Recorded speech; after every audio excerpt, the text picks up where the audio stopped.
रहा हूँ। कुंभा पर स्पेशल प्रश्न मिलेंगे आपको, करीबन 70-80 प्रश्न, लेकिन इसके बीच में जो छोटे छोटे शासक है उसके आपके मैं ऑब्जेक्टिव लेके आ रहा हूँ, परीक्षा की दृष्टि से काफ़ी महत्वपूर्ण है दोस्तों।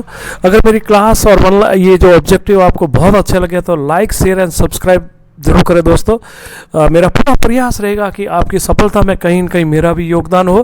तो पहला जो प्रश्न है, गोइल वंश के किस शासक ने सबसे पहले चित्तौड़ को जीता था? तो दोस्तों देखना, शिलादित्य, तो मैंने कहा कि ये जो उसके सुभद्रा और इसके मंत्र गलत होने से इसका उत्पन्न होता। गुहादित्य का जन्म गुहादित्य में हुआ था और इसी के वंश के आधार पर इसका नाम 566 में गोहिल वंश पड़ा था। बापा रावल जिसने चित्तौड़ को सबसे पहले जीता था और जीता वाला भाई, प्रश्न भी यही पूछ रहा है दोस्तों। दूसरा जो प्रश्न है, गोइल वंश के किस शासक ने चित्तौड़ को पहली बार राजधानी बताया था? देखना जीता तो बापा ने था दोस्तों, लेकिन जयद्रथ सिंह पहला व्यक्ति था दोस्तों जिसने इसको राजधानी बताया था गोइल वंश का। अगर राणा वंश और अमीर वंश का पूछे दोस्तों, राणा वंश या सिसोदिया वंश का पूछे तो दोस्तों आप चित्तौड़ को पहली बार राणा वंश और सिसोदिया वंश बनाने वाला हमीर था दोस्तों। ठीक है, राणा या सिसोदिया वंश के किस शासक ने पहली बार चित्तौड़ को राजधानी? अगला ही प्रश्न दोस्तों आ गया। तो जैसे मैंने कहा है इसमें हमीर थे, इसकी वंशावली तो हमीर, लाखा, हमीर, चैत्र, लाखा, मोकल, कुंभा ये सारे थे। तो इसमें पहला हमीर राइट हो जाएगा दोस्तों। ओके, चित्तौड़ दुर्ग में अन्नपूर्णा माता का मंदिर किसने बताया था? देखना, अन्नपूर्णा मंदिर का पूछा, तो अन्नपूर्णा मंदिर का बनाने वाला तो व्यक्ति था दोस्तों, वह था बापा रावल था दोस्तों, याद रखना आप अच्छी से। और अगर बाण माता का पूछे तो आपके कुंभा हो जाएगा दोस्तों। ओके, पांचवा प्रश्न है, मालवा व मेवाड़ संघर्ष मेवाड़ के किस शासक के समय प्रारंभ हुआ था? तो मैंने पहले ही कहा था कि जो हमीर था वो तो राणा वंश की नींव रखने वाला था।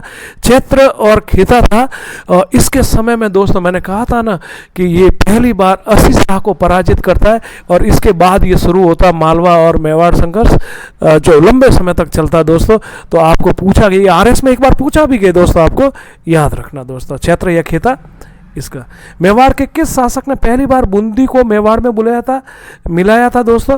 तो इसका जो सही आंसर हो जाएगा दोस्तों वो लाखा हो जाएगा। मैंने कहा ना एक नकली युद्ध हो गया था, उसके बाद में असली में बदल गया था, तो आप लाखा को याद रखें दोस्तों। ओके, मेवाड़ के किस शासक ने तुगलक वंश के गयासुद्दीन को पराजित कर हिंदुओं को तीर्थ यात्रा शुल्क से भी मुक्ति दिला दी थी दोस्तों? तो याद रखना इसमें जो सही हो जाएगा दोस्तों वो लाखा हो जाएगा। ठीक है ना दोस्तों, लाखा के समय में तीर्थ यात्रा। देखना अकबर ने भी तीर्थ शुल्क बंद किए थे, लेकिन यहाँ पर बात है सल्तनत काल की, तो सल्तनत काल में जो हो जाएगा दोस्तों वो लाखा हो जाएगा दोस्तों का। मेवाड़ के किस शासक के समय उदयपुर में सीसा जस्ता और जावर माइंस निकली थी? सीसा जस्ता की जावर माइंस निकली थी। पिछोला झील का निर्माण किया गया था दोस्तों। ठीक है, तो ये इसके बहुत महत्वपूर्ण आंसर ये लाखा के समय, और यही इन्हीं प्रश्नों को ज़्यादातर पूछा जाता लाखा से संबंधित। मेवाड़ के किस शासक ने बूंदी का नकली दुर्ग बनाकर उसको जीतना चाहा लेकिन असली युद्ध में परिवर्तन हो गया? थोड़ी देर पहले अपने बात भी की, इसका सही आंसर हो जाएगा दोस्तों लाखा हो जाएगा दोस्तों। ठीक है, लाखा ने ये कसम खाई थी कि जब तक मैं इसको बूंदी को नहीं जीतता जब तक अन्न जल ग्रहण नहीं करूंगा, लेकिन इसको घेरने में लंबा समय हो गया। तब वहाँ के इनके सामंतों ने इसको सलाह दी कि आपका जिंदा रहना और आपका मेवाड़ के लिए आवश्यक है, तो उन्होंने नकली दुर्ग बनाया और उसको जीतना चाहा, लेकिन लाखा की सेना में जो चौहान सैनिक थे वो उस नकली दुर्ग की रक्षार्थ में आ गया, नकली युद्ध असली युद्ध में बदल गया दोस्तों। देखना प्राचीन काल में कैसी कैसी लड़ाइयाँ होती थी। 10वां प्रश्न, मेवाड़ का भीष्म पितामह किसे कहा जाता है? दोस्तों ये इसका सही आंसर छुंडा हो जाएगा। मोकल हंसाबाई से लाखा का विवाह होने के बाद इसने कहा था कि मैं ये मेवाड़ के राज्य अधिकार को छोड़ता हूँ, लेकिन इसके बाद मैं बता देता हूँ कि इस छुंडा को सलूम्बर, देवगढ़, बेगू और आमेर जागीट में दी थी। साथ में लाखा ने कहा था कि आज के बाद जितने भी जो मेवाड़ के परगने हैं, पट्टे हैं, सनद जारी होगी उसमें छुंडा के भाले को प्रतीक रूप में अपनाया गया था। और दोस्तों जब तक देश आज़ाद नहीं हुआ तब तक मेवाड़ के प्रतीक चिन्ह में ध्वज में हमेशा ये छुंडा का भाला लगा रहा दोस्तों। 11वां, पिछोला झील का निर्माण किस शासक के? लाखा के समय। एक पीछा नाम बंजारे ने अपनी बैल की स्मृति में लाखा के समय किया था। लाखा ने भी इसमें महत्वपूर्ण योगदान दिया था।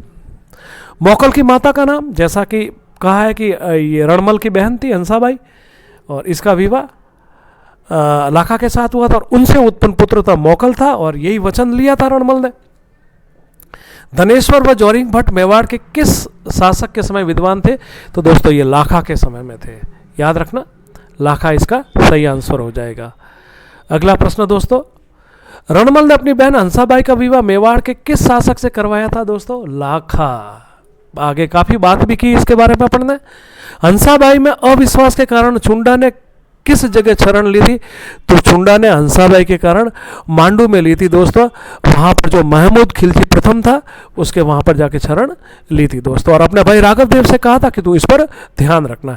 एकलिंग जी मंदिर का परकोटा मेवाड़ के किस शासक ने बनाया था? तो इसका सही आंसर हो जाएगा दोस्तों मौकल हो जाएगा। और मौकल ने इसके साथ समृद्धेश्वर मंदिर भी बनाया था, विष्णु मंदिर भी दोस्तों बनाए थे। इसके 3 निर्माण कार्य थे दोस्तों, जिसके लिए मौकल को काफी याद किया जाता है। बाद में इसके चाचा बेरा ने इसकी शिकार करते हुए हत्या कर दी थी। मेवाड़ दुर्ग में त्रिभुवन नारायण मंदिर किस शासक ने बनवाया था? देखना, कुछ समय तक उज्जैन के राजा भोज का चित्तौड़ पर अधिकार हो गया था और वहां पर उन्होंने एक मंदिर बनाया था जिसे त्रिभुवन नारायण का मंदिर भी कहते हैं। मौकल ने इसका पुनरुद्धार करके इसको समृद्धेश्वर नाम दिया था दोस्तों। 18वां प्रश्न, मेवाड़ के किस शासक ने त्रिभुवन नारायण का पुनर्निर्माण करवाया जिसके बाद उसे समृद्धेश्वर मंदिर कहा जाने लगा? तो जैसे मैंने 17वें प्रश्न में उल्लेख किया था, सही आंसर इसका मौकल हो जाएगा दोस्तों। चाचा व मीरा ने मेवाड़ के किस शासक की हत्या की थी? पूर्व में मैंने इसका उल्लेख किया था, इन्होंने मौकल की हत्या की थी देसूरी के पास झीलवाड़ा में शिकार के बहाने। और चाचा मीरा को मौकल ने पूछ लिया था कि ये पेड़ या वृक्ष किसका था? तो चाचा और मीरा जो खेता के दासी पुत्र थे, उनकी माँ खातिन या सुथार थी, तो इन्होंने ये समझा कि हमारी माँ खातिन थी और मौकल ने हमारा अपमान किया, तो और इस अपमान का बदला लेने के लिए इन्होंने मौकल की हत्या कर दी। बाद में चाचा मीरा को जो मारा था रणमल ने इस अरावली की पहाड़ियों में इनको ढूंढकर मार डाला। ये था दोस्तों इसका आंसर। 20वां, मौकल की हत्या किस स्थान पर की गई? जैसा कि देखना, अगर यहाँ ऑप्शन कुंभलगढ़ भी है, चित्तौड़ भी है, उदयपुर भी है, झीलवाड़ा, और ये ऑप्शन तय करेगा। अंतिम ऑप्शन जो होगा झीलवाड़ा के पास। अगर झीलवाड़ा नहीं है तो कुंभलगढ़, कुंभलगढ़ नहीं है तो उदयपुर, उदयपुर नहीं है तो चित्तौड़। ऑप्शन तय करेगा कि इसमें क्या आंसर सही होगा दोस्तों। योगेश्वर भट्ट और विष्णु भट्ट, देखना जैसे पूर्व के प्रश्न में जो धनेश्वर और जोरिंग भट्ट थे वो लाखा के समय, लेकिन योगेश्वर भट्ट और विष्णु भट्ट मेवाड़ के किस शासक के समय विद्वान थे? तो दोस्तों ये मौकल के समय में थे।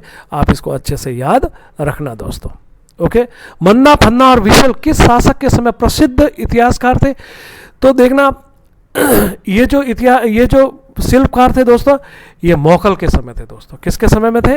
मौकल के। जो परकोटा, जो एकलिंगनाथ का परकोटा बनाया, जो मंदिर विष्णु मंदिर बनाया दोस्तों, इसमें इनका काफी योगदान रहा था दोस्तों। उदयपुर की स्थापना कब हुई? थोड़ा बीच में एक अलग सा प्रश्न आ गया दोस्तों।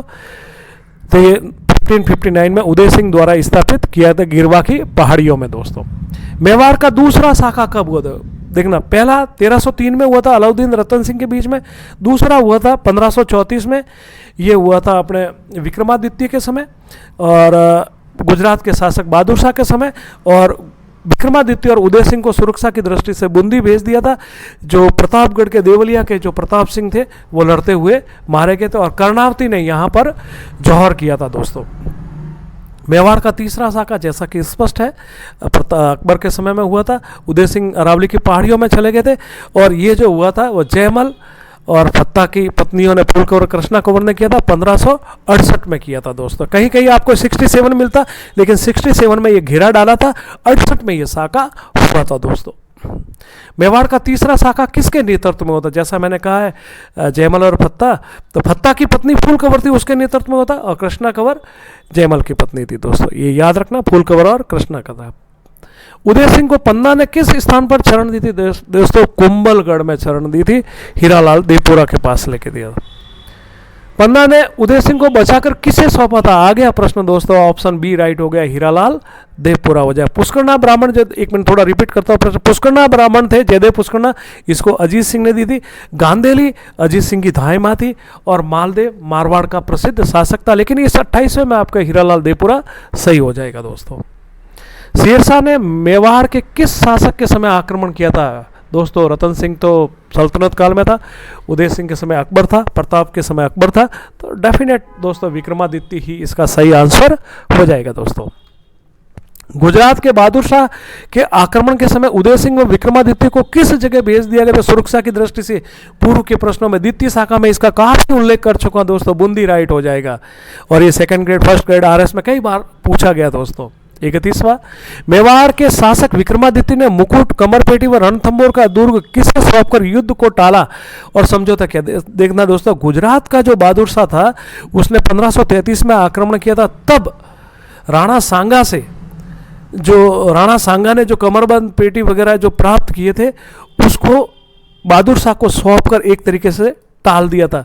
लेकिन 34 में इसे लोभ लग गया कि जब मैंने एक घेरा डाला तब मुझे मुकुट, कमरपेटी और रणथंबोर मिला तो मैं चित्तौड़ को जीत जाऊंगा। तो कितना, तो गुजरात, बहादुर शाह गुजरात हो जाएगा इसका। 32, चित्तौड़ दुर्ग में नवलखा महल। देखना दोस्तों, नवलखा महल ये जो था दोस्तों बनवीर द्वारा बनाया गया था दोस्तों। 33वां दोस्तों, चित्तौड़ दुर्ग में तुलजा भवानी जो शिवाजी भी की कुलदेवी और बनवीर की भी कुलदेवी, तो इसका मंदिर जो बनाया था दोस्तों बनवीर ने बनाया। शेरशाह ने मेवाड़ पर आक्रमण कब किया था दोस्तों? शेरशाह ने जो मेवाड़ पर आक्रमण किया था वो 1544 है, लेकिन उदय सिंह लड़ा नहीं था। दुर्ग की साफिया पहले ही सौंप दी थी, क्योंकि मेवाड़ इस समय बड़ी मुश्किल से उदय सिंह अपने आप को स्टेबलाइज कर रहे थे। हरमाड़ा का युद्ध कब हुआ था?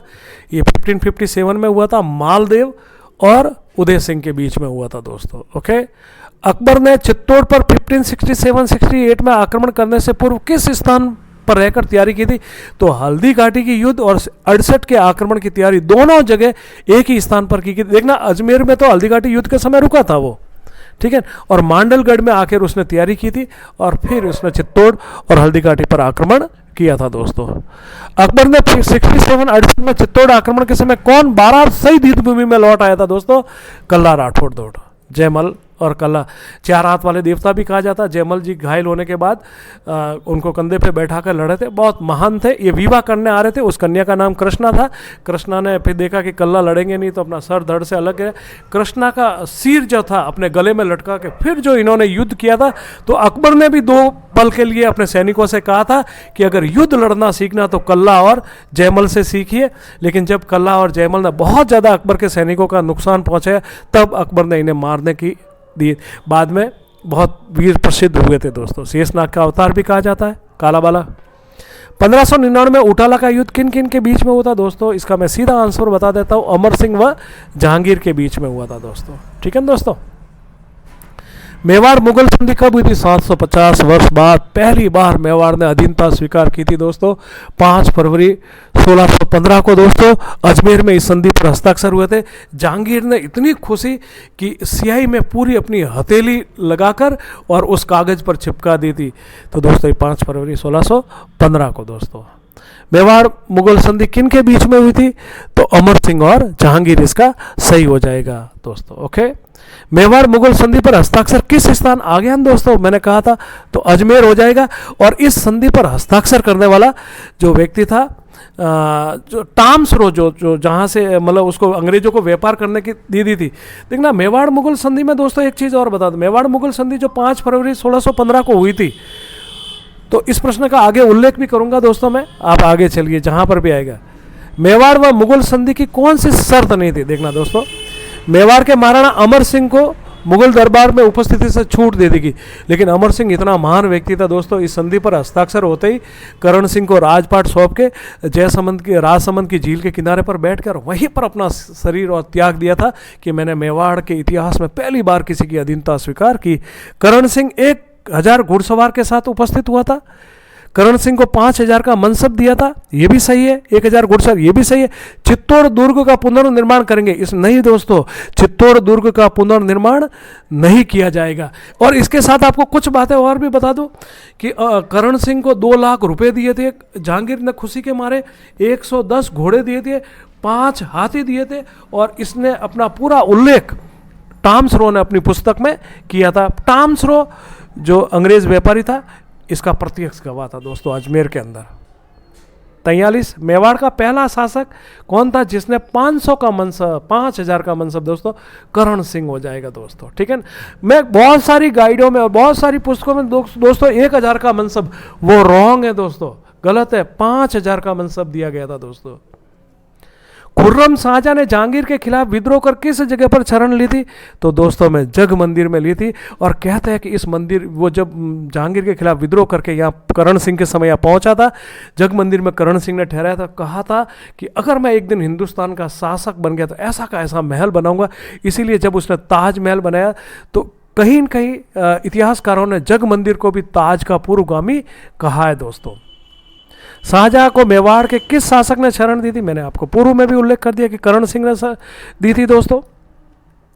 उदयपुर में कपूर बाबा और गफूर बाबा के मजार किसने? जब शाहजहां खुर्रम मेवाड़ में करण सिंह के समय शरण ली थी तब वहां पर उसने एक दरगाह बनाई थी दोस्तों, जिसे कपूर बाबा या गफूर बाबा की मजार या दरगाह कहा जाता दोस्तों। जग मंदिर की नींव किसने रखी थी दोस्तों? तो नींव तो करण सिंह ने रखी थी और इसको पूरा जगत सिंह प्रथम ने करवाया था, इसलिए इसको जग मंदिर कहा जाता। तो नींव की बात है, करण सिंह पूरा कराए तो जगत सिंह प्रथम, इसीलिए इसको जग मंदिर कहा जाता। जहां पर 1857 में स्वरूप सिंह के समय भगोड़े सैनिक, अंग्रेज सैनिक भी रुके थे। 48 मेवाड़ के किस शासक को ताज का पूर्वगामी कहा जाता दोस्तों? बात आ गई ना, जग मंदिर दोस्तों। 49 जग मंदिर किसने पूरा करवाता? ये भी रिपीट हो गई बात दोस्तों, जो मैंने आपको पहले ही प्रश्न में, जगत सिंह प्रथम दोस्तों। आगे जगदीश मंदिर किसने बनाया? तो जगत सिंह प्रथम ने दोस्तों। यहाँ पर जगत प्रशस्ति भी है मंदिर के बाहर लिखी हुई दोस्तों, काफ़ी महत्वपूर्ण है।